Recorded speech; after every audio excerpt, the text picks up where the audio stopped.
Muy bien, antes de iniciar nuestro estudio bíblico como creyentes en el Señor Jesucristo, vamos a cerciorarnos que estamos en comunión con Dios para poder discernir y almacenar la información espiritual y posteriormente le damos inicio a la clase.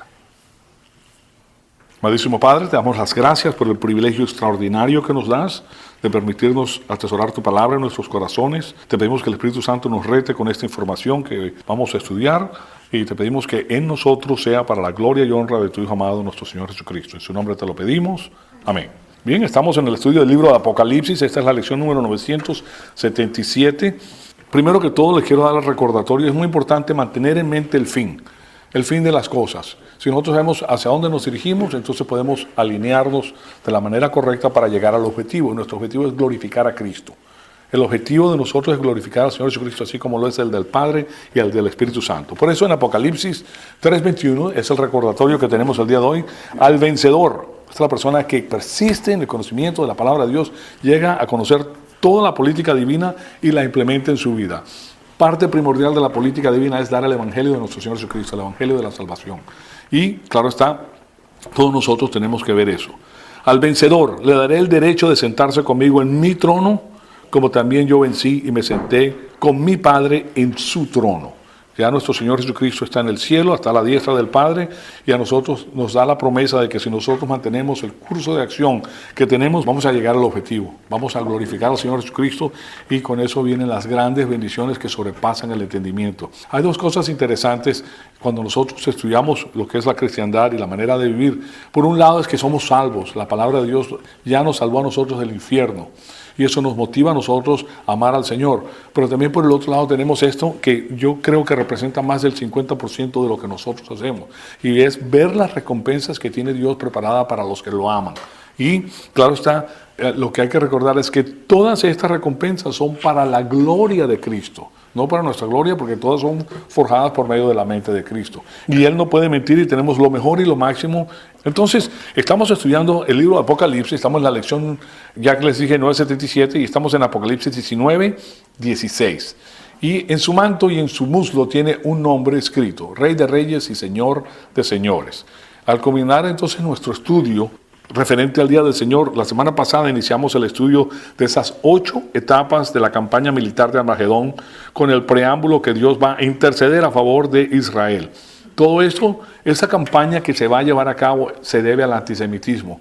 Es la expresión máxima del antisemitismo en la historia humana. También notamos que todas las fuerzas de la raza humana son inspiradas por Satanás, animadas por la doctrina satánica que es predicada por sus líderes humanos, los cuales han recibido pues información del sistema cósmico y son los líderes del sistema cósmico de Satanás. Ellos tienen en su mente pues la destrucción de Israel, y ese es el último y desesperado empuje pues de Satanás para destruir a la nación de Israel y para que Dios no pueda cumplir las promesas que hizo en el Antiguo Testamento a Israel y bueno, Abraham, Isaac y Jacob y posteriormente a todas las otras personas en el linaje de nuestro Señor Jesucristo. Entonces Satanás produce este ataque final en contra de Israel y nos presenta pues el antisemitismo en su máxima expresión. Y claro está, a nosotros nos interesa ver de qué se trata el antisemitismo y hemos venido estudiando pues paulatinamente esta doctrina del antisemitismo. Para nosotros como embajadores de Cristo es importante conocerla para no ser filmados, para que no nos engañen. Nosotros sabemos de qué se trata, tenemos la información bíblica y con eso nosotros detenemos pues todos esos avances. Por ejemplo, en los Estados Unidos, con el voto, si son ciudadanos, con el voto te permite poner a las personas adecuadas en el gobierno para que éstas tomen las decisiones correctas. Ningún gobernante es perfecto, ningún gobernante va a salvar a nadie, me explico, pero hay unos que son mejores que otros.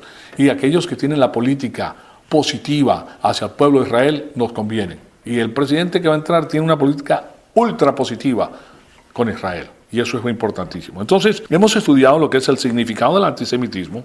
Hemos visto la declaración de la actitud divina hacia el antisemitismo. Vimos los principios de aplicación. Hemos visto la historia del antisemitismo. Hemos visto la historia en los Estados Unidos del antisemitismo. Y ahora lo que quiero enseñarles es el panorama del antisemitismo. El antisemitismo en el pasado, por ejemplo. Ahí nosotros pudimos ver la historia de Balaam, que es incitado por el sistema cósmico a maldecir al pueblo de Israel.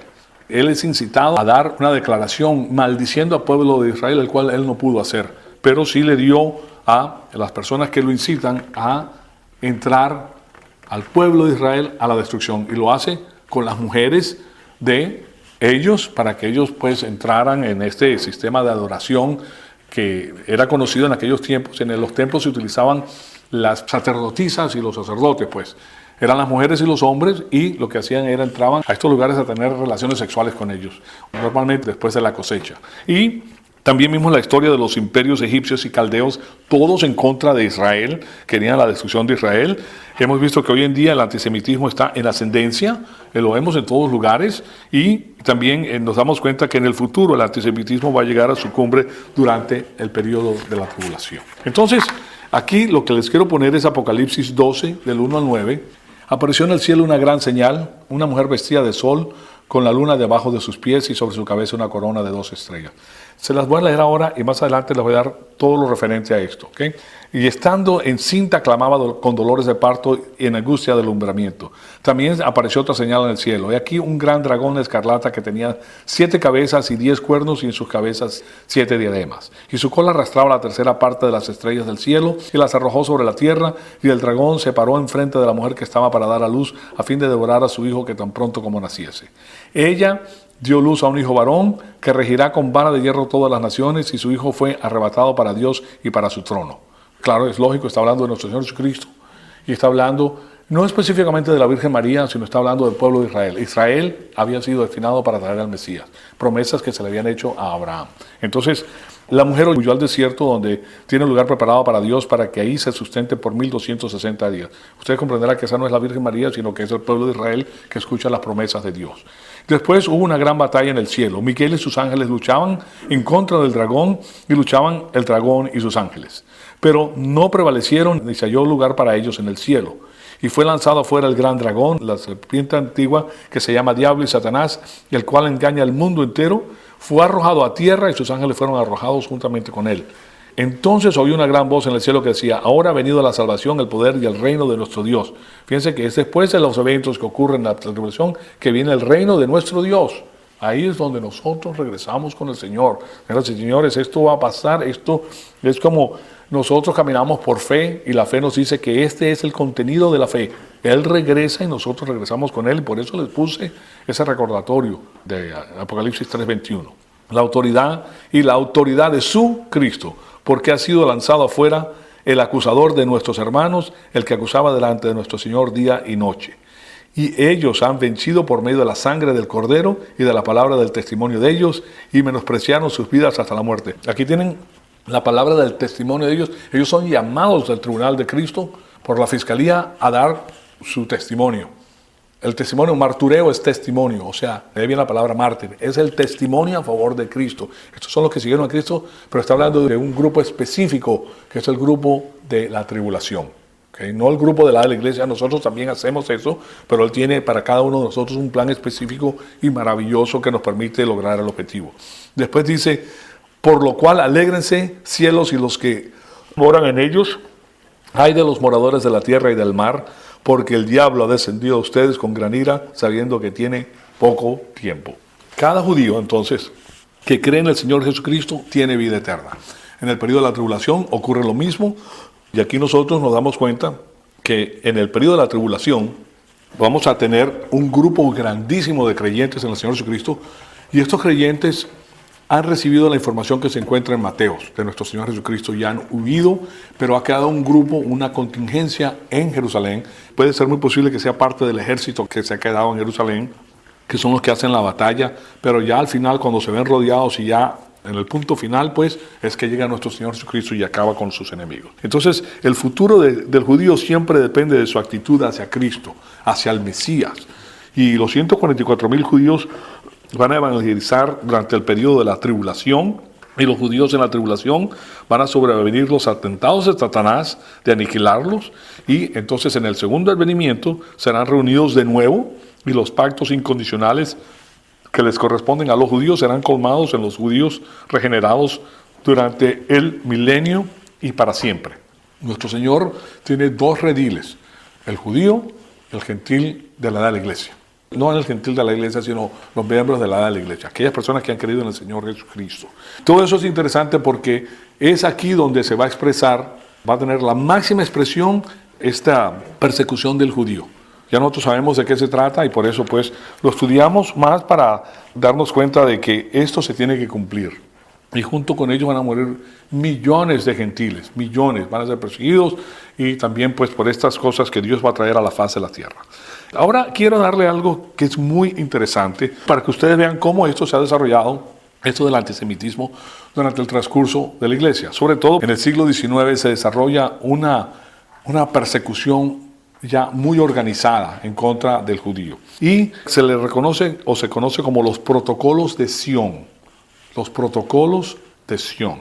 El documento conocido entonces como los protocolos de los ancianos de Sion de Londres es un documento fabricado, escrito por la policía secreta del zar Romanov en París antes de la Primera Guerra Mundial. Fue parte del ataque antisemítico del zar en contra de los judíos en Rusia. O sea que hubo una persecución, pogrom se llamaba, una persecución tremenda en Rusia y salieron muchos judíos de Rusia en esa ocasión. Hay películas que se han hecho que nos dejan saber este asunto. Este documento consiste de 24 secciones y cada sección se le llama un protocolo. Ahora, este documento profesa ser los escritos confidenciales de un conciliábulo. Un conciliábulo es un concilio no convocado por autoridad legítima. Figurativamente hablando, es una junta o reunión para tratar algo que se quiere mantener oculto, básicamente. Eso fue el conciliábulo que se reunió en los últimos años del siglo XIX y todo el documento era falso. Después de un famoso juicio en Suiza en el año 1935, el juez escribió como parte de su opinión lo siguiente: yo espero que algún día llegará el momento cuando nadie pueda comprender cómo en este año casi una docena de hombres completamente razonables y sensibles pudieron atormentar sus cerebros por 14 días ante una corte en lo que concierne a la autenticidad o falta de autenticidad de estos llamados protocolos. Eso es muy interesante porque eso es parte de lo que se ha confabulado en todas las épocas en contra de los judíos para ponerlos como personas subhumanas y de esa manera pues deshumanizarlos para poderlos atacar y poderlos destruir. Entonces, estos protocolos que por todo el año han causado, él continúa hablando, este juez, estos protocolos que por todo el daño que ya han causado y que seguirán causando no son más que un absurdo ridículo. Entonces los protocolos llegaron a ser la mayor fuente de propaganda entre los años 1965 y 67 en el mundo árabe. Fíjense ustedes cómo esto se va edificando. En el año 1967 la Unión Soviética comenzó una campaña antisemítica basada en el tema primordial de los protocolos. El tema central era que los judíos estaban tratando de controlar al mundo a través de un sistema internacional bancario y también la extensión de los monopolios judíos de minas y de mena.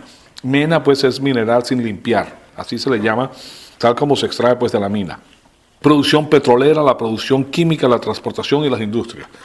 Todo eso se le echan la culpa a los judíos como las personas que están tratando de monopolizar todo eso.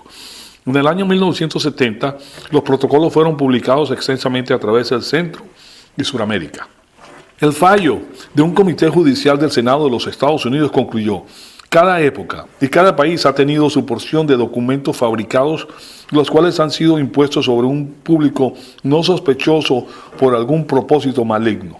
En los Estados Unidos, tales falsificaciones emergen periódicamente en los bajos fondos de la sociedad y de la política. Una de las más notorias y más perniciosas de estas falsificaciones es el documento de los protocolos de los ancianos de Sion. De acuerdo a los protocolos, el comunismo internacional simplemente es una manifestación de una conspiración mundial judía que trata de subrayar o subyugar a todas las personas que no son judías del mundo. El verdadero enemigo, de acuerdo con los protocolos, no es el comunismo internacional, sino el judaísmo internacional. Los protocolos de Sion es uno de un número de documentos fraudulentos que revenden el mito de una conspiración internacional judía. A pesar de que los protocolos han sido expuestos una y otra vez como un engaño vicioso, continúan siendo circulados por los inescrupulosos y aceptados por los que no piensan. No hay fondo en estas acusaciones, ha sido desmentido ya muchísimas veces, pero continúa. Si una persona no tiene este conocimiento y no sabe que han sido desmentidos, los acepta como tales. ¿Por qué? Porque se sabe pues Los judíos tienen una capacidad extraordinaria para llegar a la cima. Israel tiene el porcentaje más alto de doctores en el mundo por población. Y en todo lo que se mete el judío, pues sube, llega a la parte de arriba, de alguna manera u otra, pues una raza bendecida, y llega. Entonces, como llegan a tener un gran poder, entonces se les acusa de hacer eso, de que ellos se unieron, se integraron, se amalgamaron para llevar a cabo un plan nefando de controlar el mundo entero. En realidad eso no es así. Los que sí tienen un gran porcentaje de personas en las Naciones Unidas son los comunistas. El 60-70% de las personas que están ahí son guiados por el sistema comunista. Y por eso pues quieren tener este gobierno mundial para ellos ser las personas que guían a estas personas. Bueno, de todas maneras, le echan la culpa pues a los judíos. El antisemitismo en su forma final ocurrirá después de la resurrección de la iglesia. Y cuando digo en su forma final, es su forma y su expresión más alta. En Apocalipsis 12, del 1 al 17, ahora sí les voy a dar a ustedes esta traducción ya con más lujo de detalle.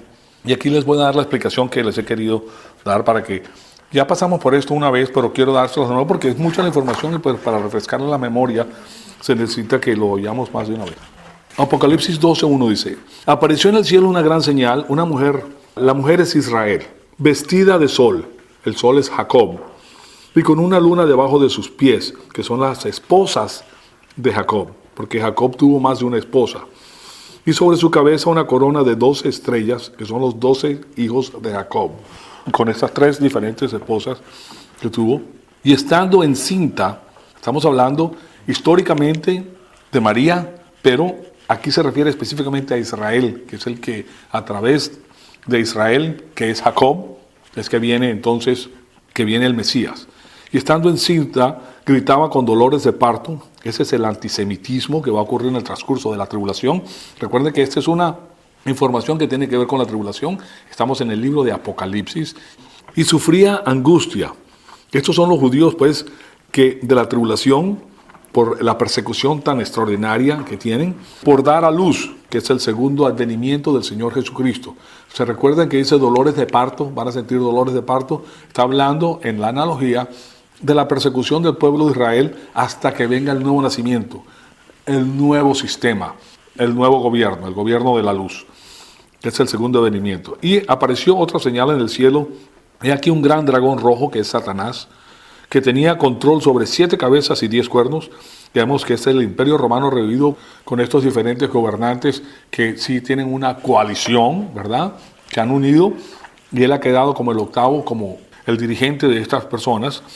Y en sus cabezas tenía 7 diademas. Este es el dictador de Satanás que conquista 3 naciones y las otras 7 se someten a él.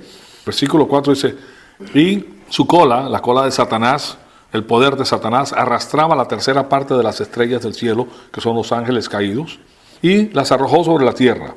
El dragón se puso de pie delante de la mujer que estaba por dar a luz, a fin de devorar a su hijo cuando hubiera dado a luz. Esta es la parte histórica, porque Jesucristo vino históricamente ya casi 2000 años atrás. Entonces, estamos hablando de que ya ellos han estado activos en la faz de la tierra ya desde aquella época. Y aquí, nosotros cuando estudiamos esto, nos dimos cuenta de que ellos no habían sido arrojados, sino que Él mismo envía a sus ángeles aquí a la faz de la tierra. Y en el versículo 5 dice: ella dio a luz a un hijo varón, que es Jesucristo, que ha de guiar a todas las naciones con cetro de hierro, que es la autoridad más la integridad de Cristo, pues. Y su hijo fue arrebatado, que es la resurrección ante Dios Padre y su trono. Versículo 6 dice: y la mujer, que es el verdadero Israel creyente en Cristo, huyó al desierto, donde tenía un lugar de refugio, pues, que Dios había preparado para ser alimentada ahí durante 1260 días. Versículo 7 nos dice: entonces estalló una guerra en el cielo. Esto es a la mitad de la tribulación. Y Miguel y sus ángeles pelearon en contra del dragón, que era Satanás. Y el dragón, Satanás y sus ángeles pelearon, pero no prevalecieron. En el versículo 8, ni fue hallado más el lugar de ellos en el cielo, lugar de ellos para ellos en el cielo. Y fue arrojado el gran dragón, la serpiente antigua. Ahora sí fue arrojado del cielo. Es en este momento cuando es fuera del cielo, es sacado y es enviado a la tierra en la segunda porción de la tribulación. Y yo les he comentado a ustedes que aquí los ángeles van a ser visibles. y va a ser algo de horror para la gente. La serpiente antigua que se llama Diablo y Satanás, el cual engaña a todo el mundo, fue arrojado a tierra y sus ángeles fueron arrojados junto con él. Versículo 10. Y oí una gran voz en el cielo que decía: ahora ha llegado la salvación y el poder y el reino de nuestro Dios y la autoridad de su Cristo. Entonces, después de este ataque final de Satanás, viene nuestro Señor Jesucristo, y por eso estamos viendo pues en Apocalipsis 19:16, y en su manto y en su muslo tiene un nombre escrito: Rey de Reyes y Señor de Señores. Es el versículo que estamos estudiando, y eso es lo que ocurre cuando Él regresa. Ahora ha llegado la salvación y el poder del reino de nuestro Dios y la autoridad de su Cristo, porque ha sido arrojado el acusador de nuestros hermanos, el que los acusaba día y noche delante de nuestro Dios. Versículo 11, y ellos, o sea, los creyentes, lo han vencido por causa de la sangre del Cordero, o sea, de la obra redentora de nuestro Señor Jesucristo en la cruz, y de la palabra del testimonio, que es la doctrina aplicada en la mente de cada creyente. Ese es nuestro testimonio. Recuérdense que toda la batalla es en nuestra mente, y es la doctrina que tú aplicas la que cuenta. Y dice el testimonio de ellos, porque no amaron sus vidas hasta la muerte. Recuerden de una cosa muy interesante: Dios da el querer como el poder. Y para cada persona tiene algo. En los dones que Él le da algo especial a la persona. Estas personas que saben que van a ir, Él sabe que van a ir a muerte, Dios les ha dado lo que ellos necesitan para pasar firmemente por esa persecución y dar su vida. Ellos saben firmemente que de eso se trata. No es para todos nosotros. Pero yo les digo una cosa: si una persona llega a tener el conocimiento pleno del Hijo de Dios, llega un momento en que él puede pasar por este martiriologio, básicamente.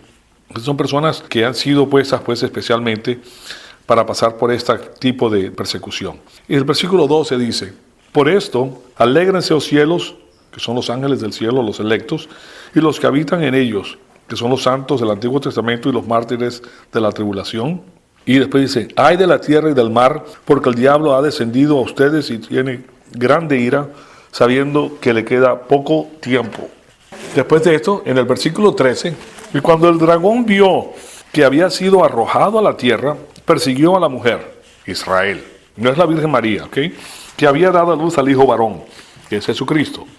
Pero le fueron dadas a la mujer 2 alas de gran águila, que es la grandeza espiritual y la protección divina, para volar de la presencia de la serpiente al desierto, a su lugar donde recibe alimento por un tiempo, que es 1 año, y tiempos 2 años más, y la mitad de un tiempo, que es medio año, 3 años y medio.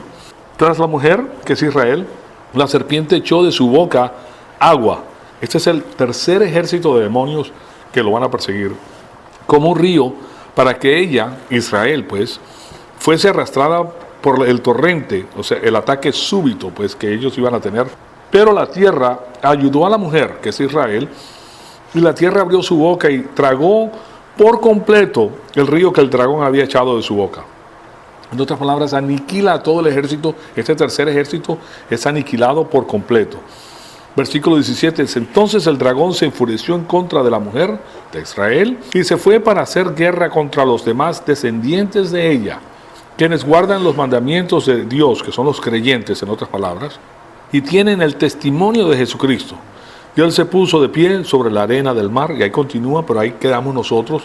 Entonces aquí vemos en estos versículos que están en el capítulo 12, del 1 al 17, vemos cómo ocurre todo esto en contra de Israel, y aquí vemos la máxima expresión entonces del antisemitismo, y el fin o la meta de Satanás es eliminar a los judíos de la faz de la tierra, porque de esa manera, como les he dicho ya repetidamente, hace de Dios mentiroso, porque las promesas divinas que van a estar los judíos aquí siempre han sido un pueblo hecho por Dios específicamente para llevar las buenas nuevas de la salvación y posteriormente para cumplir todas las promesas que Dios ha hecho a ellos para solidificar la fidelidad del Señor en ellos. Entonces, ya vimos pues que el versículo 1 es la mujer que se ve en el cielo, es Israel. Ella está vestida con el sol, lo cual es una referencia a Jacob, y la luna es una referencia a las esposas de Jacob y las madres de los patriarcas, pues las 2 estrellas son los 12 hijos de Jacob, conocido también como Israel, de paso. El versículo 12 entonces, la preñez de Israel se refiere al holocausto de los judíos incrédulos en la tribulación. Por eso los dolores de parto es el antisemitismo, antes de que venga la nueva época que lidera nuestro Señor Jesucristo con nosotros y con los creyentes del Antiguo Testamento creyentes. El versículo 5 dice, nos deja saber que el Hijo es nuestro Señor Jesucristo, y el versículo 13 nos deja saber que Satanás es el dragón que persigue a la mujer de Israel con el holocausto más grande de la historia. Lo que se ha visto hasta el momento de que hizo, por ejemplo, Hitler es enorme. Imagínense el tamaño de la mortandad que tuvo, pero este es el más grande en toda la historia. En el versículo 14 nos damos cuenta que Dios protege a Israel en Edom, que es Moab, y en Amón por 3 años y medio. Entonces, esto es lo que hemos visto. Recuerden pues que el pueblo judío fue escogido especialmente por Dios y lo separó para jugar un papel especial y específico en la historia. Esto es importante. Siempre lo han tenido y los pactos fueron dados a Israel, como dice Pablo en Romanos 9, 4 y 5. Entonces tenemos Romanos 9, 4 y 5 que dice que son israelitas a quienes pertenece la adopción como hijos y la gloria, los pactos, la promulgación de la ley, el culto y las promesas, de quienes son los patriarcas y de quienes según la carne procede el Cristo, el cual está sobre todas las cosas, Dios bendito por los siglos. Amén. Aquí hay otra referencia a nuestro Señor Jesucristo como Dios. Y aquí tienen que estos son escogidos por Dios, es una raza escogida por Dios para llevar a cabo la misión que tiene Dios en la faz de la tierra, así como nos llamó a nosotros como iglesia, como parte de la misión que nosotros cumplimos. El motivo por el cual fuimos llamados porque Israel fracasó hasta cierto punto en evangelizar al mundo entero, ¿okay? Porque entró en la religiosidad y los golpes de pecho. Entonces, el Señor va a cumplir todas estas promesas y todos los pactos prometidos a Israel. Al pie de la letra los cumple. Él es Dios poderoso y Él lo puede hacer. Entonces, así concluimos esta doctrina, pues, de lo que es el antisemitismo. De manera que hemos estado viendo, pues, el escenario en los últimos tiempos y todo se enfoca en Israel. Israel es el epicentro del mundo. Vamos a continuar con las 8 etapas de la batalla de Armagedón, que eso era el tema que íbamos a abordar antes de entrar a ver este asunto del antisemitismo, porque de ahí viene, pues, de la política de Satanás y del odio que le tiene Satanás a Dios y a las promesas que Él ha hecho. Entonces, así como el antisemitismo ha tratado de oscurecer y manchar la cristiandad a través de los últimos 2000 años, y uno de los grandes manchas sobre la cristiandad, pues, ha sido la historia del antisemitismo cristiano. Yo no sé si ustedes saben eso, pero la Iglesia Católica persiguió al judío fuertemente en una etapa. Yo les comenté que muchos de los emblemas que utilizó Hitler las saca de aquellos programas que había hecho la Iglesia Católica de los judíos, en los cuales se les había dado números especiales y sellos especiales. De ahí saca Hitler la estrella judía que se le pone ahí, la numeración que se le pone en los brazos. Pero es algo que aprendió él de este asunto de la persecución del judío dentro de la cristiandad.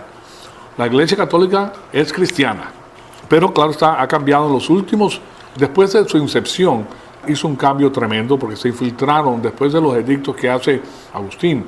Todo esto entran y ellos cambian, pues, todo lo que tenía la cristiandad, porque resulta que las personas que entraron por edicto eran personas políticas que no eran cristianas. Tenían sus propias religiones, tenían un panteón de dioses y entran a la Iglesia Católica. Y ellos son los que ahora dirigen la Iglesia. Entonces de ahí viene, pues, una serie de cambios extraordinarios. Pero aún así la Iglesia Católica sostuvo, pues, la Biblia por un periodo prolongado de tiempo y le debemos muchas cosas a la Iglesia Católica. O sea, no es todo malo. Lo que pasa es que Satanás es muy astuto y es a través de ellos que tenemos muchísimo de lo que se recopiló para que nosotros pudiéramos estudiar. Entonces, vemos, pues, que todo esto ocurre, pues, en la historia de la iglesia cristiana. Y esto es llevado a la cumbre por la maldad del anticristo durante la última mitad del periodo de la tribulación, que culmina en esta campaña de Armagedón, que es la última campaña. Se inicia con la agrupación de los ejércitos del anticristo, y ellos entran, pues, en esta área que utiliza como un escenario en el valle de Megiddo, que es la zona de Galilea. Y después de haber estado involucrados en esa campaña militar en Egipto, él escucha, pues, un rumor en el monte del norte, pues, y del este, y a medida que las fuerzas del este entran y se desenvuelve, pues, esta batalla en la cual las fuerzas del anticristo han destruido a Babilonia, y en Apocalipsis capítulo 18 nos deja saber que los reyes del mundo se lamentan y hacen luto por esa devastación. Aquí ustedes pueden ver que aquí está Babilonia, y hay una conglomeración de los reyes que destruyen esta zona de aquí. Por algún motivo, puede ser político, puede ser económico, por algún motivo la destruyen. Y claro está, después viene esta batalla que se va a llevar a cabo en Megiddo, y después de esto arremeten en contra de Jerusalén. Y eso hemos estudiado parte de esto, les voy a dar más información al respecto. Yo les he dicho que esta es la sede de la capital de Satanás, pero algo sucedió que causa la devastación por la desesperación que tiene Satanás. Aparentemente pues no estaban haciendo la labor que tenían que hacer, y Satanás se cansa, manda sus ejércitos en contra de eso, lo destruye, y ahora arremete en contra de Israel y hace el inicio de su campaña en Armagedón. Entonces, aún así, en el capítulo 17 de Apocalipsis nos dice que fueron los 10 cuernos, o sea, estos 10 reyes que estaban aliados al anticristo, que ellos fueron los que quemaron a Babilonia con fuego, y estudiamos la destrucción de Babilonia en esa ocasión también. Y después de eso pues viene el ataque frontal que se arremete en contra de Jerusalén para tratar de destruir completamente y para aniquilar por completo a todos los judíos que permanecían ahí. Recuérdense que este odio viene de atrás, de mucho tiempo viene. Este odio es parte de la política de Satanás. Y hay un segmento que se ha quedado en Jerusalén. Es muy probable que el segmento que se ha quedado pertenece al ejército judío, y los otros se fueron. Entonces, para proteger a Jerusalén. Y otro segmento se ha escapado, y en la segunda mitad de la tribulación ya están escondidos en el territorio escabroso, pues al sureste de Israel, que se conoce hoy en día como Jordania. Y aquí tienen ustedes a Jordania. Aquí tienen a Jordania de este lado de aquí. Aquí abajo está Edom, que es el lugar donde está Petra, y aquí está el valle de Megiddo.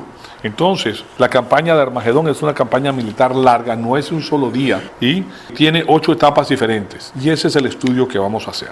La semana pasada comenzamos a estudiar este asunto, y entramos pues a través del antisemitismo para llegar cronológicamente con los ataques que han existido a explicar lo que es el antisemitismo y su máxima expresión en el transcurso de la tribulación. Entonces, la primera etapa, déjenme darle, después les voy a poner la diapositiva para que ustedes se den cuenta.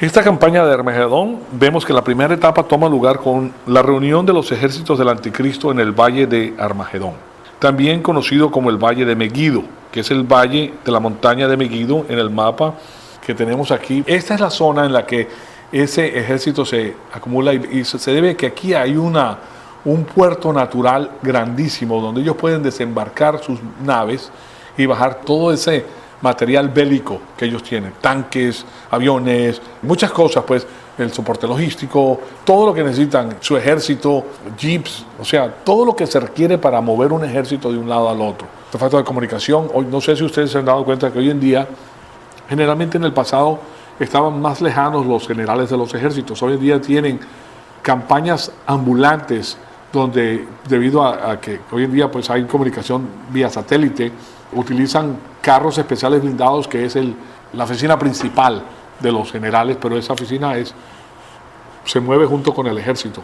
Antes no hacía así, no era así, pero ahora sí, está más cerca al campo de campaña, y prácticamente les sirve porque no saben dónde está el general. Está camuflado, nadie sabe que esa es la central, pero de ahí emanan las órdenes y reciben ellos la información de satélites para saber dónde está el enemigo y llevar a cabo su táctica después de haber puesto su estrategia. O sea que todo eso es muy interesante, y es campañas modernas pues de guerra que nos dejan saber pues que esto ha llegado a una expresión máxima en lo que concierne a tácticas de guerra sumamente modernos, sumamente avanzados. Entonces, después vemos que la segunda cosa que tenemos es que el anticristo tiene su capital en Babilonia, en el área geográfica de Babilonia, y el asunto es que va a haber un ataque en contra de Babilonia que la destruye total y completamente. Después vemos que cuando el anticristo ve el humo en el horizonte, sabe que su tiempo ha llegado al fin, y por eso ataca a Israel y ataca al norte por el área que hoy en día se conoce como el Banco del Oeste, y va a atacar a Jerusalén y la va a devastar. O sea que entra por la parte norte, y ustedes saben que en la parte norte de Israel en este momento se encuentra Líbano, ¿verdad? Se encuentra el Líbano, y ellos tienen ya, Irán ha puesto una cantidad de armamento espectacular en esa zona. Y en una de las guerras que tuvieron, pues hay muchos misiles en ese lugar. No sabemos cómo va a ocurrir, pero sabemos que viene de esa parte del norte. Y es muy posible que esté involucrado Rusia, pues bajo pactos que ellos han hecho de agresividad o de no agresión, para respaldar a estas personas que vienen en contra de Israel. Entonces, ataca a Israel del norte, y Después de esto tenemos que los judíos se han escapado siguiendo las instrucciones del Mesías y se han dirigido a Bosra, específicamente a Petra, en ese desierto, pues, y por eso el anticristo va a enviar a sus ejércitos para perseguir a los judíos a Petra. Este tercer ejército, ese es el que habla el capítulo 9 de Apocalipsis, que dice que va a ser destruido, pues que se lo va a tragar. El quinto punto que les quiero decir es que ahí es cuando Israel clama al Señor que lo salve como nación. O sea que esto está hablando pues del renacimiento de Israel, y esta es la regeneración corporativa de Israel. Ya están individualmente regenerados, pero esto está hablando de la nación completa. Es aquí donde la maldición de Mateo 12 es levantada, y eso se los voy a enseñar pues a medida que pasemos por estos pasajes. Simplemente le estoy dando en estos momentos un pequeño bosquejo, porque esta información hay que repetirla porque es mucha, y vamos a ver pues más detalladamente. Incluso ahora en la segunda clase les voy a dar mucho más detalles acerca de esto. La sexta etapa es que después de esto el Señor va a regresar, y esa es su segunda venida a la faz de la tierra. Y primero va a Bosra y después va a guiarlos desde Bosra con la tribu de Judá enfrente, vestidos empapados en sangre por la matanza tan extraordinaria que ha hecho. Y el punto 7 es que pasa por la parte sur del desierto judío hasta Jerusalén, al valle de Josafat, donde culmina pues la batalla, y es ahí donde varios juicios van a tomar lugar al final de la tribulación, en ese mismo valle. Y después su subida victoriosa al Monte de los Olivos, donde termina pues la salvación total del pueblo de Israel, y es ahí donde él hace un lado todos estos vestigios pues de Satanás, con la destrucción total de sus ejércitos y de todo lo que ha hecho Satanás. Recuérdense que cuando inicia el reino milenario no queda vestigio alguno del sistema antiguo, y las personas que van a pasar no van a recordarse de nada. Nosotros cuando regresemos tampoco nos recordamos. O sea, en lo que concierne a la información que teníamos del sistema cósmico, eso va a ser borrado del disco duro, como quien dice. Va a haber una nueva administración con un nuevo sistema administrativo total y completamente diferente al que existe hoy en la faz de la tierra. Y la justicia va a imperar. La justicia va a ser para todos. No van a haber movimientos maquiavélicos que siempre ocurren en cualquier nación con la política. Cuando hay uno arriba, el otro quiere tener el poder. Y si está uno arriba y hay personas debajo de ellos, entre ellos mismos se pelean para ser el más beneficiado y el más cercano al líder. Y siempre se están clavando el puñal, siempre. Todos ellos, uno en contra de los otros para lograr el objetivo. Siempre van a haber tramas, siempre. ¿Por qué? Por la naturaleza pecaminosa. Y por el deseo de ser el más grande, el mejor, ser como Dios. Y claro está, requiere muchísimo conocimiento y requiere vínculos fuera de ellos mismos con el sistema cósmico para lograr el objetivo. O sea que mientras más malvados son, más vínculos tienen con el sistema cósmico y más pueden obtener el poder, pero es un poder pasajero, como lo hemos visto. El cielo y la tierra pasará, pero mi palabra no pasará. Y tenemos entonces que Dios, cuando regrese, ya no va a existir absolutamente nada de ese sistema. Entonces vamos a culminar aquí. En la segunda parte les quiero dar entonces las 8 etapas ya con más lujo de detalle. Amado Padre, te damos las gracias por este privilegio extraordinario que nos has dado escuchar tu palabra. Te pedimos que el Espíritu Santo nos siga retando, Señor amado, para seguir creciendo y para seguir conociendo todas estas cosas que van a ocurrir después de nuestra partida, Señor amado. Pero sabemos que necesitamos conocerlo porque primero que todo nos da una esperanza fiel en qué y quién eres tú. También nos permite hablar con otras personas para dejarles saber acerca de tu fidelidad. Nos permite ver las cosas hoy en día como si estuviéramos leyendo un periódico, Señor amado, porque nos has dado esta información ya de antemano. Y sabemos que los movimientos que se llevan a cabo en la faz de la tierra pues tienen un fin. El fin es expuesto por Satanás y desenmascarado por tu palabra. Te pedimos entonces que el Espíritu Santo nos rete con toda esta información y que nosotros sea para la gloria y honra de tu Hijo amado, nuestro Señor Jesucristo. En su nombre te lo pedimos. Amén. Bueno, vamos a iniciar nuestra segunda clase. Antes de iniciar la clase vamos a cerciorarnos que estamos en comunión con Dios. Después de eso pues iniciamos la clase número 978 del libro de Apocalipsis. Amado Padre, en conjunto te damos las gracias de nuevo por el privilegio que nos das de permitirnos atesorar tu palabra en nuestros corazones. Te pedimos que el Espíritu Santo nos siga retando para seguir creciendo, para conocer todo tu consejo para nuestra vida y que nosotros sea todo para la gloria y honra de nuestro Señor Jesucristo. En su nombre te lo pedimos. Amén. Continuamos nuestro estudio del libro de Apocalipsis y hemos llegado a Apocalipsis 19 y 16. donde vemos el título de nuestro Señor Jesucristo por primera vez. Dice, y en su manto y en su muslo tiene un nombre escrito, Rey de Reyes y Señor de Señores. Partimos de aquí, entramos ya a ver esta famosa batalla de Armagedón. La segunda mitad de la tribulación, esta batalla se encuentra en la segunda mitad de la tribulación, 3 años y medio. Después de los primeros 3 años y medio, ustedes bien recuerdan que esta estatua va a ser puesta en el templo y viene el gran terremoto y están los 2 testigos. Después de esto es que viene pues la desesperación de Satanás cuando es lanzado y él ahora toma el poder de todo el globo terráqueo con estos 7 presidentes pues que quedan de estas amalgamaciones que se hicieron de poder, y él lidera todo esto para dar su último empuje en contra de los judíos. Esa es su última carta, no le queda otra carta para demostrar que Dios es mentiroso, según él. Y lo único que puede hacer entonces es entrar en contra de los judíos, para destruir a los judíos, cosa pues que no va a poder hacer. Pero ese es el fin que él persigue. Entonces lo que quiero hacer ahora es darles la campaña de Armagedón con estas 8 etapas. Y aquí tienen las 8 etapas de la batalla de Armagedón. Si quieren sacar una fotografía, bien puedan, porque esto fue lo que les dije en la clase anterior. Aquí están solamente los temas principales, que es la reunión de los ejércitos en la batalla. Y aquí tienen esto por números. Pueden notar que el primer número se encuentra en la mano izquierda, en la parte de arriba. Lo tengo en inglés porque no lo encontré en español, pero está el Valle de Armagedón, Megiddo, el número 1, y están en colores. El número 2, aquí nosotros sabemos que Babilonia es destruida. El número 2, ataque en contra de Babilonia. Número 3, ataque a Jerusalén. Número 3. Número 4, ataque en contra de Bosra y Petra. Ya ese ataque es el que formula él, y después viene nuestro Señor Jesucristo en el número 5.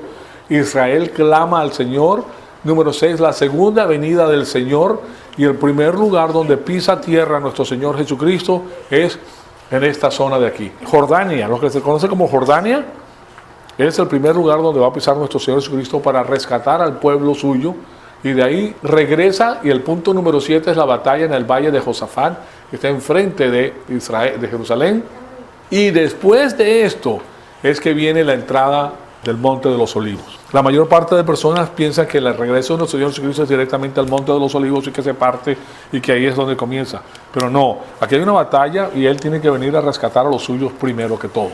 Ahora, quiero comenzar entonces en este mapa, el área que nos permite ver el mundo antiguo. Pues a la derecha pueden ver ustedes a Babilonia, aquí que está casi paralelo con Jerusalén, donde ocurre la batalla de Armagedón, un poquito más arriba, pero es ahí donde se encuentra Babilonia. Y nos permite entonces ver, Megiddo aparece en la parte izquierda, y como pueden observar, pues Megiddo se encuentra en la misma latitud que Babilonia. De manera que el anticristo tiene su cuartel general en Babilonia y va a enviar a su ejército en contra de Israel. Y es la planicie de Megiddo donde va a reunir su ejército para organizarlo para la batalla. Entonces, este es el valle de Megiddo.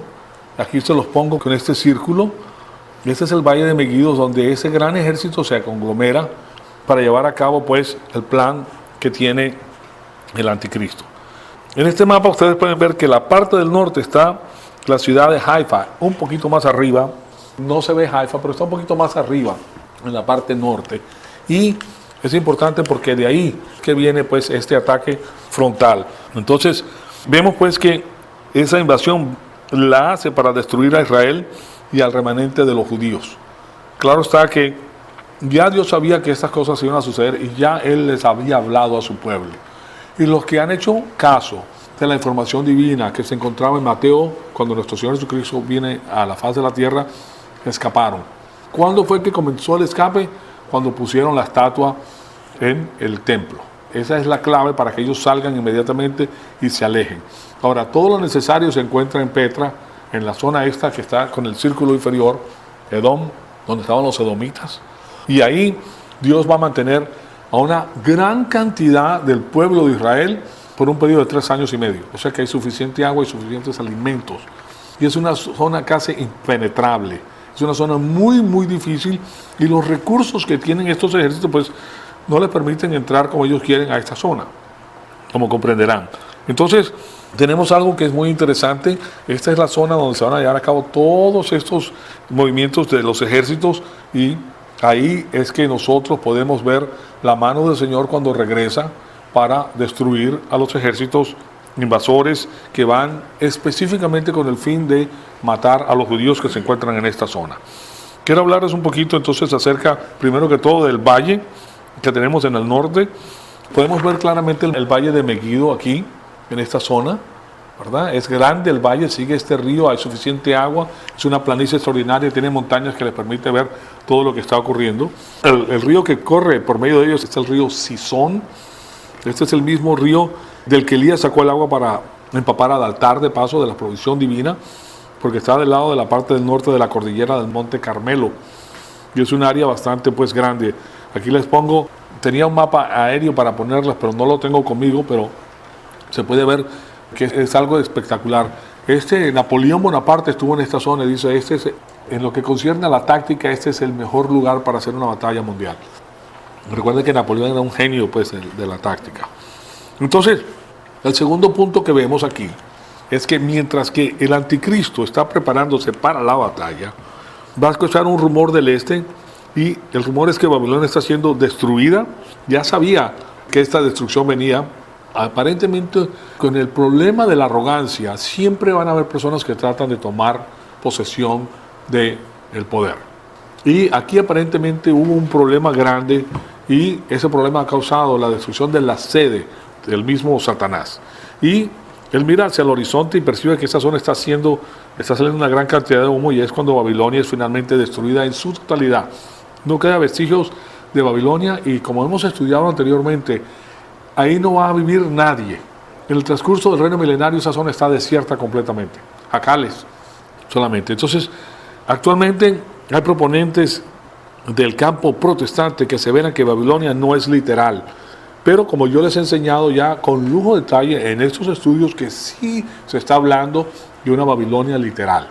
Que este lugar va a ser reconstruido en el futuro, que no se requiere mucho tiempo para reconstruir una gran ciudad con la cantidad de tecnología que existe hoy en día, pues es algo que se puede lograr. Entonces, hay algunos de ellos que dicen que se refiere a Roma, que es una palabra utilizada en la Biblia como código, pero no es así, estamos hablando de asuntos literales.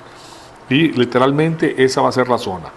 Yo digo que esa es una interpretación alegórica. Cuando dicen que Babilonia se refiere a Roma, es una interpretación alegórica en la cual una persona inyecta su propio pensamiento a los eventos para formular algún tipo de plan, algún tipo de religión básicamente, porque si tú tomas eso como tal, entonces ahora tienes que inventar una serie de cosas para que caiga la información en el lugar adecuado. O sea que se forma una nueva religión básicamente con esto.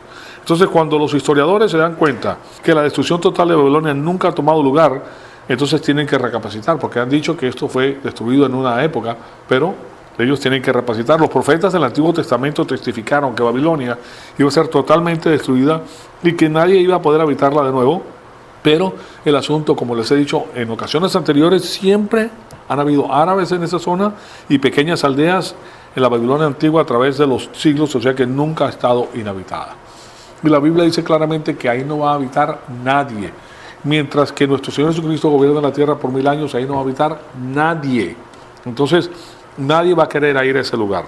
De manera entonces que esto pues nunca se ha cumplido. La Babilonia de la que se habla en la Biblia es la Babilonia literal. Entonces nosotros creemos que esta zona va a ser reconstruida y que va a ser el punto céntrico del reino del anticristo, su cuartel general. En el libro de Apocalipsis, pues en el capítulo 18 leemos la siguiente información. Se las doy para que ustedes vean pues que la Biblia habla de estos asuntos.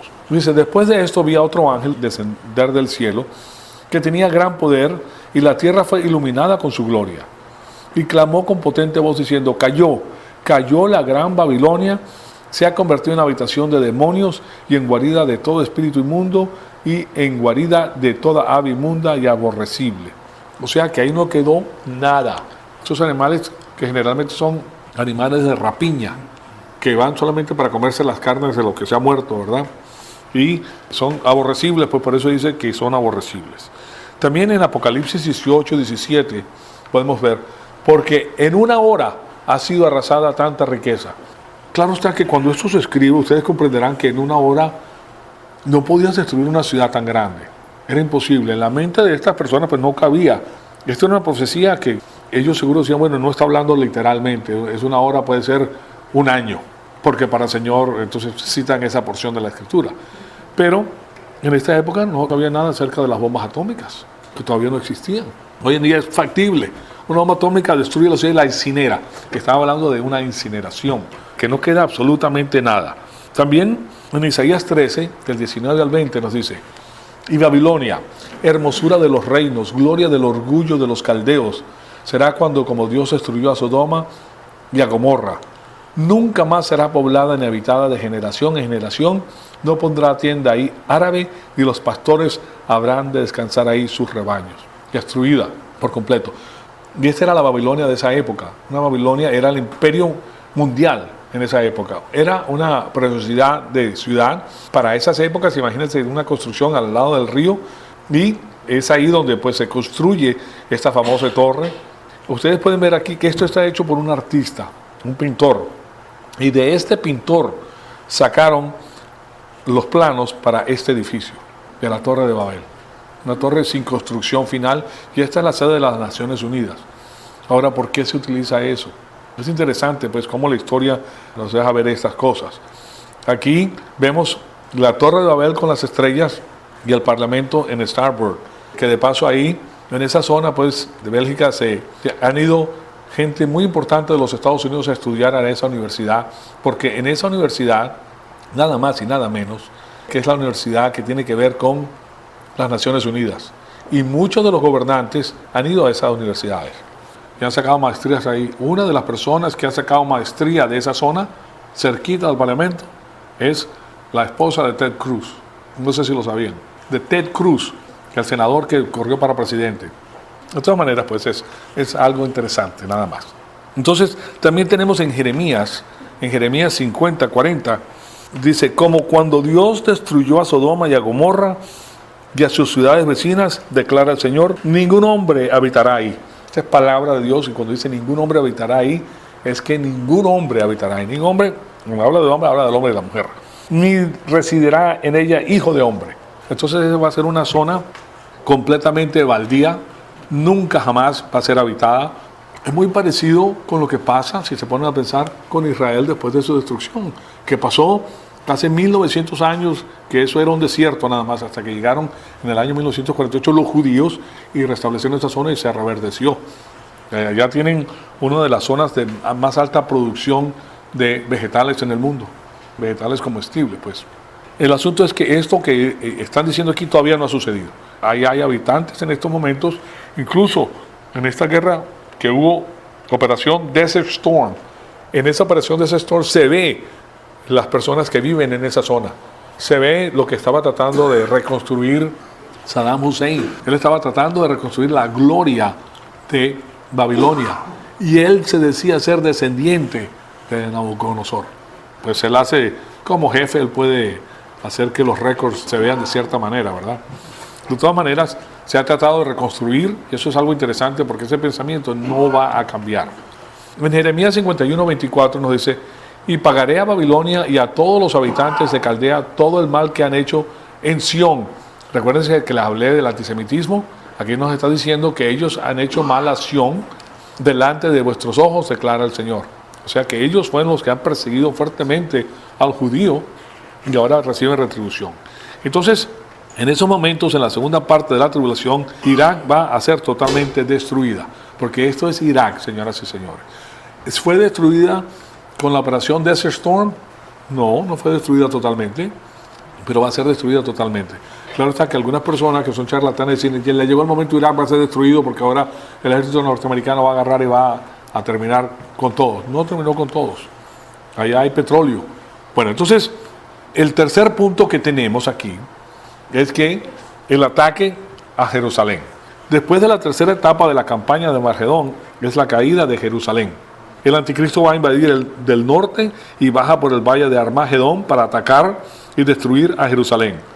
Ahora, en esos momentos, Jerusalén es una ciudad de aproximadamente 700,000 habitantes. Jerusalén hoy en día tiene 700,000 habitantes. Y la cual está pues dispersada a través de numerosas colinas, porque esto está lleno de colinas, y va a ser casi totalmente destruida por los numerosos asaltos del anticristo. Ahora, yo les he comentado a ustedes que Israel tiene, bélicamente hablando, tiene un poderío extraordinario. Ellos son los que han modernizado todo el sistema de guerra. Yo les comenté que tienen tanques que pueden, un solo tanque puede prevenir ataques de 200 misiles en contra del tanque, automáticamente por medio de una computadora que escanea y dispara a la misma vez, mientras que el proyectil viene en camino hacia el tanque y lo destruye antes de hacer impacto con el tanque. Algo espectacular. O sea, la velocidad que tiene eso es impresionante para poder ellos interceptar a un misil que viene en contra del tanque. Y así como eso, pues tienen una serie de armamento espectacular que los ponen en la vanguardia de todo lo que es los armamentos bélicos. Los Estados Unidos compran de ellos. La mayor parte de todas las compañías norteamericanas que tienen que ver con la computadora tienen sede en Israel. ¿Por qué? Porque en Israel es que están los cerebros que están constantemente actualizando pues una cantidad de tecnología que les permite tener pues, aquí le llaman el filo cortante, así le dicen en inglés, the cutting edge, el filo cortante de la tecnología. Y ahí es donde se encuentra, en Israel. Entonces, es algo muy interesante porque siempre han tenido ellos una capacidad enorme pues para generar cosas nuevas. Vemos en Zacarías 12:2, he aquí, yo haré de Jerusalén una copa de vértigo para todos los pueblos de alrededor cuando haya asedio en contra de Jerusalén, y también lo habrá contra Judá. Copa de vértigo quiere decir que estos países, que generalmente van a ser los países musulmanes en este momento que rodean a Israel, van a tener problemas enormes yéndose en contra de Israel por el armamento bélico tan poderoso que tienen. Hay otro lugar en la Biblia que nos dice que va a ser como piedra pesada para ellos, como que se le cae la piedra arriba y los destruye, pues es como ponerlos en un comal, básicamente. Se trata de un ataque entonces sobre toda esta área. Es interesante notar que el Banco del Oeste es Samaria, y Samaria antigua es la mayor parte del sur, todavía está en las manos de los judíos. Me refiero al área de Hebrón y de Belén. Acuérdense de la mujer samaritana, donde fue nuestro Señor Jesucristo, pues esa área es a la cual se refiere. En Zacarías 12:3 dice, y sucederá aquel día que haré de Jerusalén una piedra pesada, ahí la tienen ustedes, para todos los pueblos. Todos los que la levanten serán severamente desgarrados. O sea, todos los que vienen en contra y arremeten en contra de Israel van a tener, la mortandad va a ser extraordinaria, pero a estos líderes mundiales no les interesa cuánta carne de cañón le eches. Es como los chinos, que los chinos tienen un ejército tan grande que te acabas las balas y siguen viniendo los chinos. Así tantos chinos hay. O sea, cuando se te meten 100 millones de chinos, wow, te cansas de jalar el gatillo y después metes otro y también tienen balas ellos. O sea, no se preocupen porque ellos también tienen balas. O sea que la guerra es poderosa. Y esa es una de las tácticas que utiliza, por ejemplo, Rusia, que es la cantidad y no la calidad. Ellos tienen muchísimos aviones que pueden ser derrotados fácilmente, pero son tantos que, bueno, o sea, si se te acaba la munición, ¿qué vas a hacer? Pero entonces, eso es lo que ellos hacen aquí. Entonces, en Zacarías 12:4 nos dice, aquel día, declara el Señor, heriré a todo caballo de espanto y a su jinete de locura. Esto tiene que ser traducido en la época en que fue escrita. Estamos hablando, el caballo se consideraba como un armamento bélico extraordinario por la velocidad que tenía en contra de una persona a pie, porque lo que existía era solamente el ejército de la infantería. Y cuando le metes un caballo de 1.800 libras más el jinete, pues da pánico.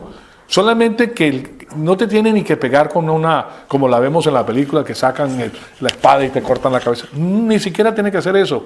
Lo único que tiene que hacer es tirarte al caballo arriba. O sea, si tú pesas 120 libras, 180 libras con armamento, 220 libras, y se te viene un caballo de 1.800 libras arriba, pues, eres un papelito. Entonces, está hablando pues de lo que va a suceder con todo el armamento bélico de las personas que vienen, porque estos judíos van a estar armados hasta los dientes con el armamento más extraordinario. Pero sobre la casa de Judá abriré mis ojos mientras hiero de ceguera a todo caballo de los pueblos. O sea que la mano de Dios va a estar con ellos hasta el último momento.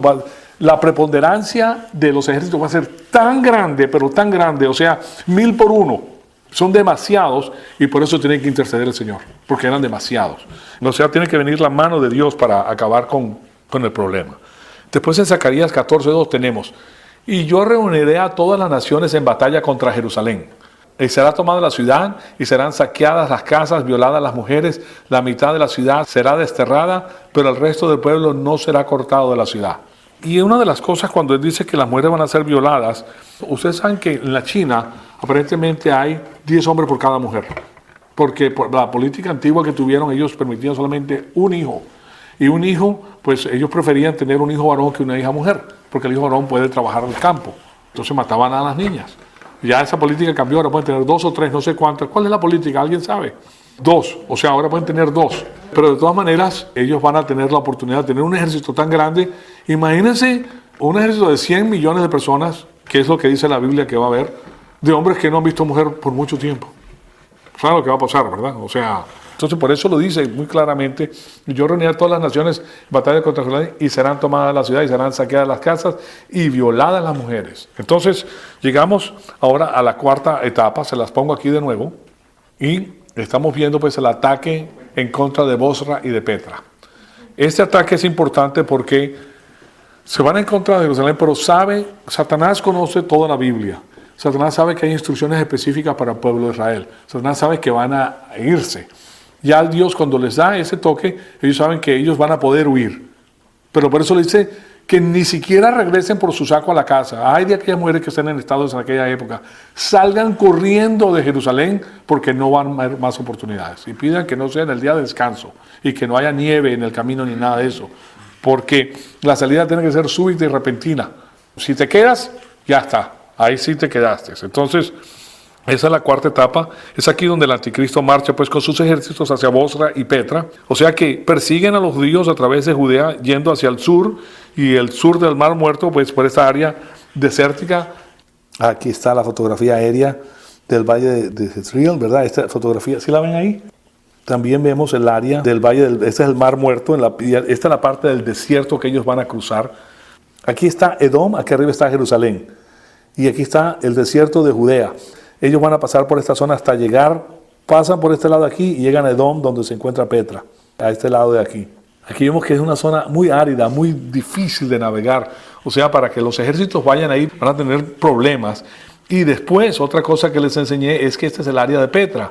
Y el área de Petra casi es inaccesible, está rodeada por estas grandes montañas que hace difícil que un ejército pase en línea. Tienen que pasar uno por uno. Pues si tú entras a estas, pueden pasar 3, 4, pues no pueden pasar más. Entonces están muy susceptibles y tienen problemas pues en llegar a esta zona.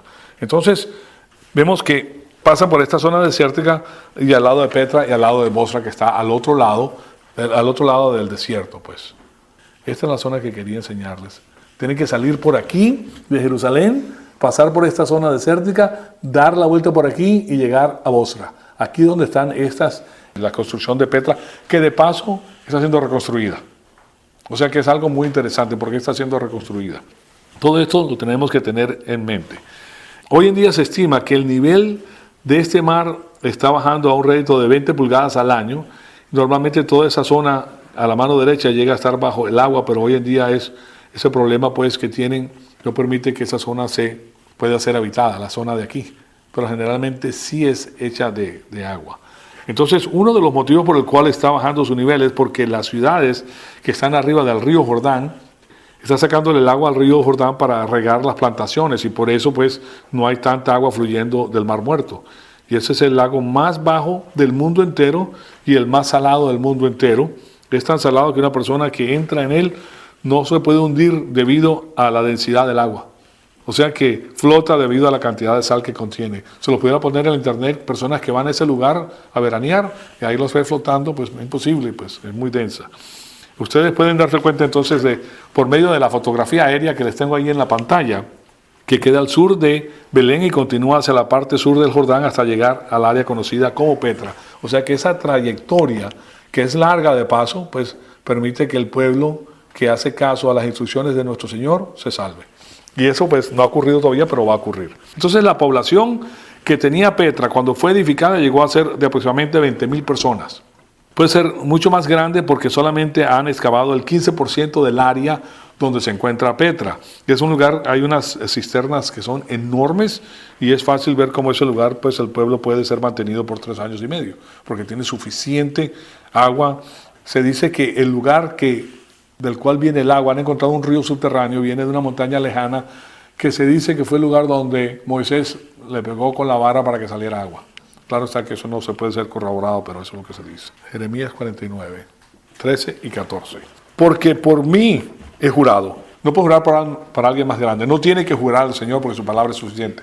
Pero ha interpuesto juramento sobre juramento de su propia palabra.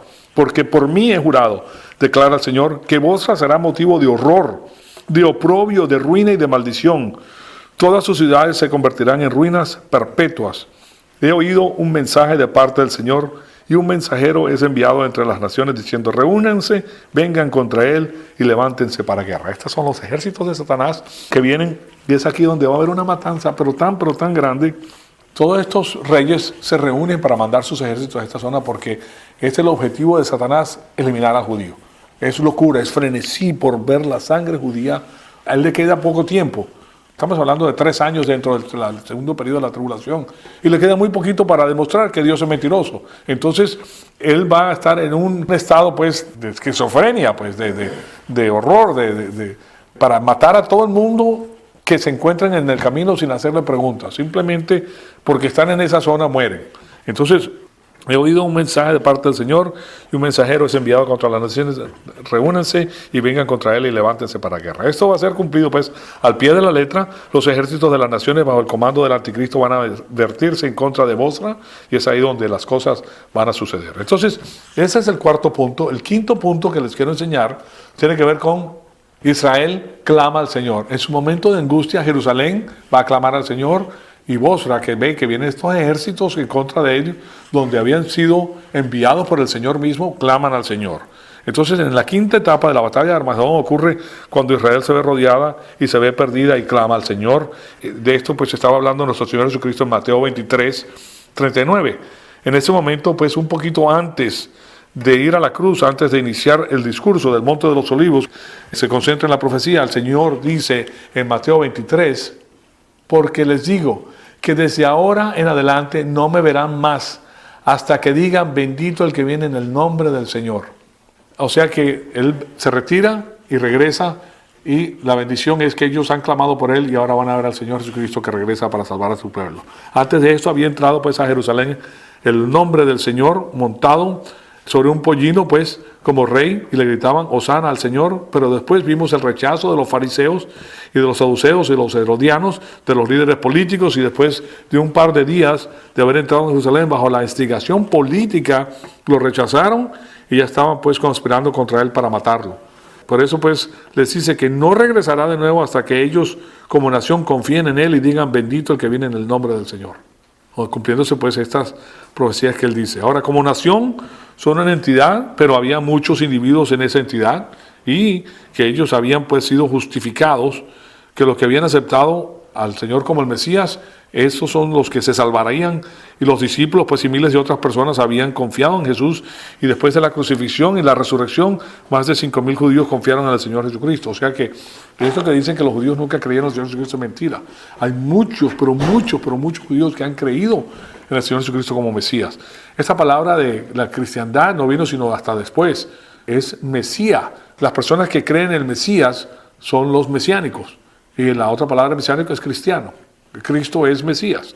Entonces, o sea que hay muchos judíos salvos, pero como nación corporativa pues lo rechazaron bajo la instigación de los líderes políticos y por el miedo pues que ellos tenían de que estos líderes políticos los excomulgaran, que era, si te excomulgaban en aquella época, perdías todos los derechos que tenías. No podías rentar, nadie te podía vender comida, te tenías que salir de Jerusalén, tenías que marcharte, dejar todo, porque nadie podía tener relación contigo, porque estabas excomulgado. Entonces el terror que ellos tenían pues les obligaba a no hacerlo, y por eso pues era que hubo este gran rechazo. Por eso pues la nación va a ser castigada por Dios, porque como nación pues lo rechazaron, y a unos creyentes pasan por disciplina divina, porque por estar unidos pues. Pero Dios utiliza eso para bendición de ellos. Ahora, lo mismo ocurrió en los tiempos de Elías. Elías anunció que no iba a volver a llover de nuevo, y aún Elías sufrió bajo la sequía de los próximos 3 años. En Romanos 11:26 nos dice, y así todo Israel será salvo, tal como está escrito, el libertador vendrá de Sión y apartará la impiedad de Jacob. Todo esto está escrito, pero estos eventos tienen que ocurrir de esta manera para que se cumplan. Entonces esto enfatiza pues la liberación física del pueblo de Israel, y el libertador vendrá de Sión, y el Señor Jesucristo entonces remueve la culpabilidad y la maldición bajo la cual ellos habían estado debido pues a su actitud hacia Cristo, y eso es lo que va a ocurrir cuando quite de ellos su pecado. En Romanos 11:27 nos dice, y este es mi pacto con ellos, cuando yo quite sus pecados. Para quitar los pecados quiere decir que ellos han confiado en el Señor porque Él ya pagó por los pecados. Señores, todos nuestros pecados, pasados, presentes y futuros, ya fueron pagados. A medida que tú te acercas al Señor, no vas a querer pecar, pero vas a pecar de todas maneras. No hagas el pecado el tema, simplemente confiésate ese pecado para que puedas estar en comunión con el Señor, para que puedas tener junto con Él pues la información divina que necesitas para crecer y para hacer la voluntad del Señor. Quieras o no quieras, te apegues al legalismo o no te apegues al legalismo, vas a pecar. Punto. A menos de que no tengas naturaleza pecaminosa. Si no tienes naturaleza pecaminosa, no vas a pecar, no vas a desobedecerlo. Pero mientras las tengas, lo vas a hacer. Lo que tenemos que entender es que bajo la gracia ya ese no es el tema, porque bajo la gracia ya el Señor Jesucristo pagó por todos esos pecados. El problema es para nosotros porque si nos mantenemos en pecado y no confesamos el pecado, nos mantenemos en la carne, no aprendemos la palabra de Dios y nos hacemos daño. Pero si tú cometes pecado, pues simplemente confiesa tu pecado para que estés lleno del Espíritu Santo y de esa manera puedas crecer, conocer la palabra y te puedas disponer a Él para hacer las obras de bien divino.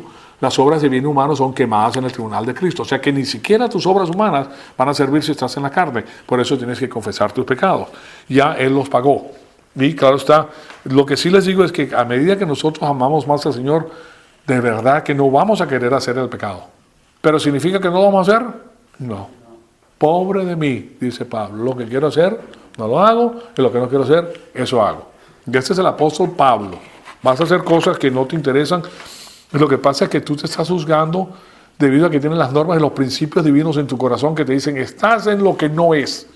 Y eso mismo te rescata, pues como Él como pastor de nosotros nos rescata del camino, de ese sendero que llevamos y te vas a hacer un daño impresionante si continúas por ese lado.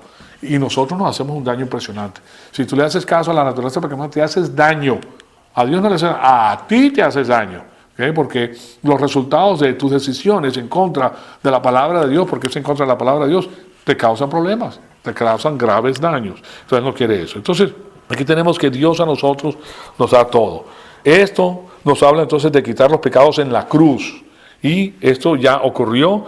Se refiere a la remoción del juicio, entonces, que incluía la dispersión bajo juicio al cual ellos han estado desde las épocas en que rechazaron a Jesucristo como su Mesías. Ahora, no es asunto soteriológico. De otra manera, pues Jesús tuviera que morir de nuevo. No es asunto del pecado. La religión siempre está poniendo el pecado para que tú estés dando golpes de pecho y haciendo actos de constricción, etc. Es imposible que nosotros como creyentes no pequemos, como seres humanos. Tienes que salir de la carne para no pecar. No estoy diciendo que el pastor dice que puedes pecar todo lo que quieres porque de todas maneras vas a pecar. No estoy diciendo eso, no malinterpreten. El asunto es que diga yo lo que diga, de todas maneras van a pecar. Aunque estén pegados y que estén en la religión, la tengan en la cabeza, pues día y noche van a pecar. Si no peca por un lado, peca por el otro. Yo les comenté de este famoso señor que estaba metido en la religión y quería hacer la voluntad de Dios y tenía pensamientos carnales y él mismo se castró para no tener pensamientos carnales. Que fue un acto que, wow, ¿qué pasa con este señor? Para personas que son ascéticas, es un gran cristiano increíble, cómo amaba al Señor para hacer eso. Pero ¿qué hacía después? Juzgaba a las personas. Peor pecado. Ahora sí te metiste en un pecado que no era, pecados de actitud mental. Las otras personas no son como yo, tan buenos y tan dedicados a lo mío. O sea que siempre vas a pecar. Claro está que nosotros lo que tenemos que ser adultos en lo que concierne a esto. Tú no te vas a poner a hacer cosas que van en contra de tu mejor bienestar. Si lo haces, pues vas a sufrir las consecuencias de tu extravío. Y nosotros, simplemente haciéndole caso al Señor, nos evitamos eso. Si lo haces, confiesa tus pecados y salte de ahí. Porque sabes que estás haciendo lo que es malo. Tú mismo, no necesitas que nadie te juzgue. Tú sabes, estoy en lo que no tengo que estar. No me interesa estar aquí porque Este no es el lugar que me corresponde, pues. Y otra cosa es que nosotros somos embajadores de Cristo y nosotros damos un testimonio. O sea que no solamente lo de nosotros, pero otras personas no pueden ver si es cosas públicas. Y van a decir, bueno, ¿en qué religión estás? Porque ellos no entienden, porque ellos no son neófitos. Ellos están acostumbrados a las religiones del mundo. Entonces te ven y se apartan porque no saben.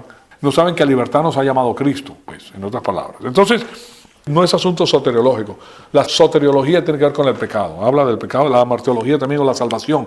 Soteriología tiene que ver con la salvación y la martiología tiene que ver con el pecado. Entonces, aquí vemos que no simplemente se refiere al momento en que les remueve el juicio, de eso se refiere. Cuando él dice la salvación, cuando yo les quito sus pecados, es la remoción del juicio, de las transgresiones en contra de Dios. Recuerden que estas personas que se escapan hacia el desierto ya son creyentes, de otra manera no fueran allá. O sea, no está hablando de otra cosa, porque ya son creyentes. Ellos oyeron la palabra de Dios y se fueron allá. O sea que son justificados individualmente ya como nación, o sea que no han sido salvados de la ira todavía. Eso es una salvación física de la ira, en otras palabras. Ellos van a ser liberados físicamente de la maldición que les venía sobre ellos por confiar en el Señor. Entonces vamos a culminar con Zacarías 12:10, que no lo tengo en la pantalla, pero se los doy.